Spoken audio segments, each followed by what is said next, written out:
che in tempo d'autunno lasciano nude rami.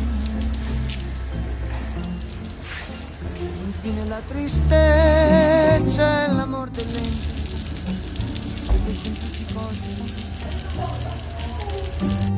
queste semplici cose che cadono dolendo sul fondo del cuore.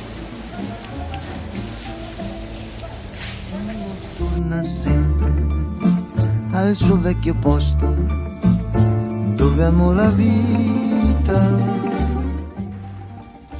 E allora comprendo come stanno da sempre le cose che ha amato.